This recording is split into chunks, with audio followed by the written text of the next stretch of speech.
Blessings, everybody. This is Dale. Thank you so much for joining with me today on the Word Podcast. We are in the third chapter of Proverbs.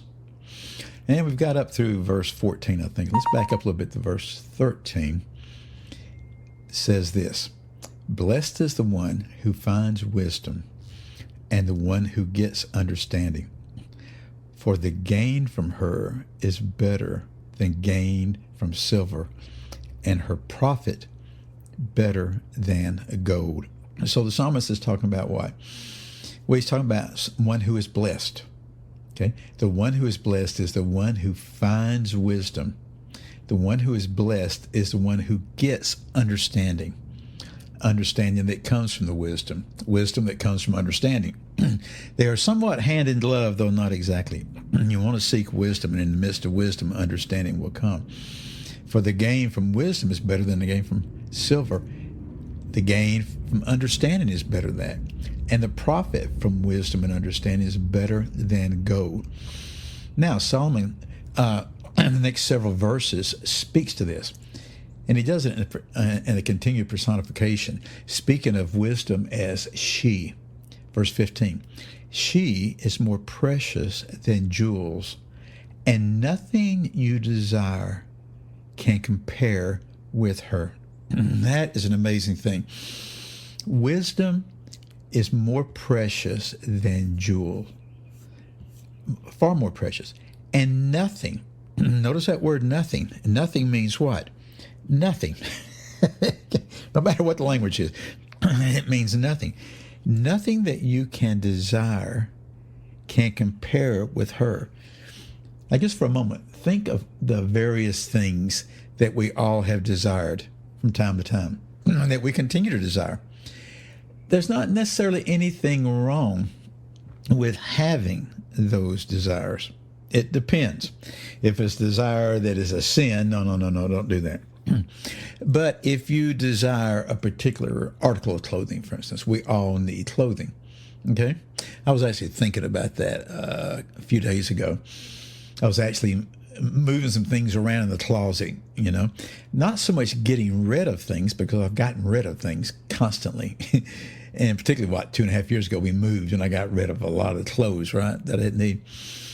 And I was looking at it and I thought, I really don't need any more clothes for the rest of my life. Seriously, that's what was going through my mind. I don't really need any more clothes. Now, there's socks. I go through socks. I walk a lot, so my walking socks won't last more than 2 or 3 months. But, that's replenishing. But from the point of view of needing clothing, I don't need any more for the rest of my life. And you may say, well, what if they go out of style, this and that? Wait, you think I'm somebody who cares about that? I sort of laugh right now because half my clothing has come back into style, if you know what I mean, But I just don't have a desire for that type of thing. I mean, it's fine, it's good, but it's not like, okay, I got to go down to the belt to buy a shirt today. Okay? No. Nothing I can desire. Now, some things you do desire. Okay? Oh, yeah. I'll confess that. There's a couple of keyboards I've been looking at for a while. A couple right now, boy, I'd love to have them. Talking about music keyboards, that kind of thing.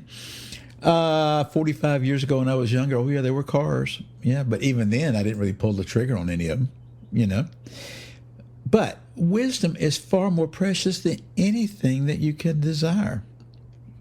Nothing compares with her. Verse 16, long life is in her right hand. So it's speaking of wisdom now.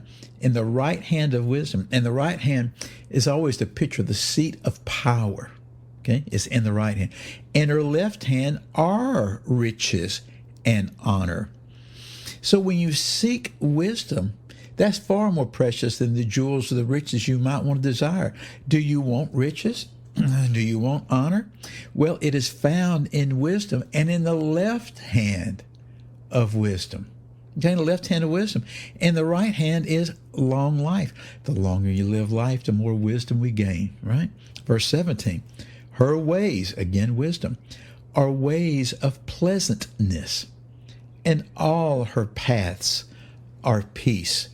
Notice that she has ways, plural. She has paths, plural. Her ways are ways of pleasantness. They're pleasant ways. They're not ways of horror, okay? Her paths are peace. You want peace? Seek wisdom. Verse 18. She is a tree of life to those who lay hold of her. Those who hold her fast are blessed. This is a very vivid picture here Solomon's writing right here. The tree of life, he actually mentions she is a tree of life. Okay? That word life means life. The word tree means tree.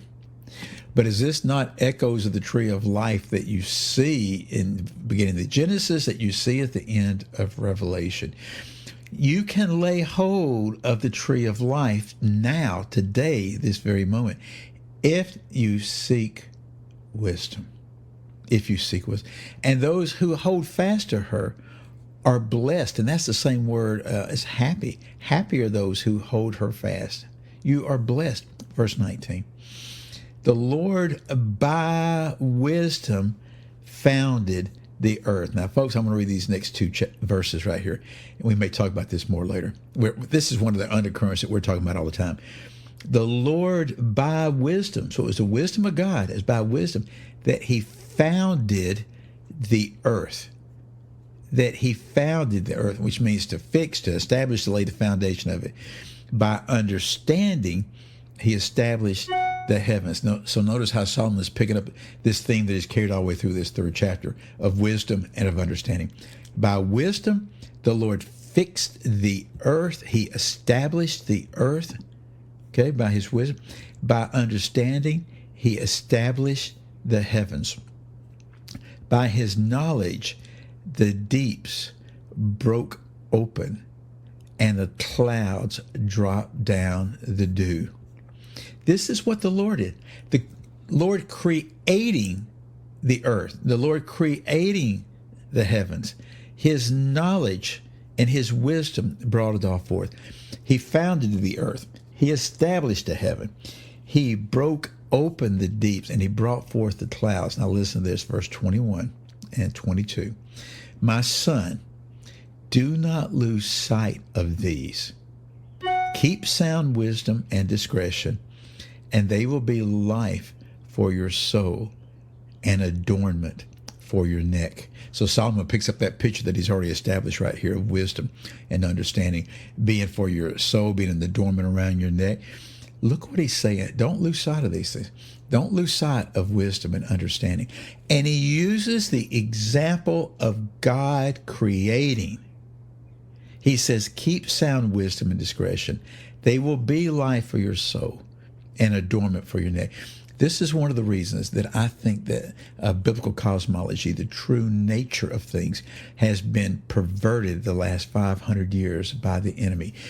And most of the church has bought into it, and we don't know it. Most of us want to believe what we are taught, and we don't know any better than to believe what we are taught. And so we readily accept it, then we try to line up what we have been taught with what the scripture says, and a lot of times it doesn't line up. Even if it does line up, a lot of times it is a perversion of sound wisdom and discretion and understanding. And it's within the true nature of God's creating the earth in wisdom and establishing the heavens in understanding. It is a perversion of his knowledge. Solomon warns his son, don't lose sight of these things. The Lord is stirring and is bringing these things back to proper alignment and sight to his body. If we have eyes to see, if we have ears to hear. Sounds exciting. Again, I'm Dale. Thank you for your time. I'll see you in the next episode. Goodbye.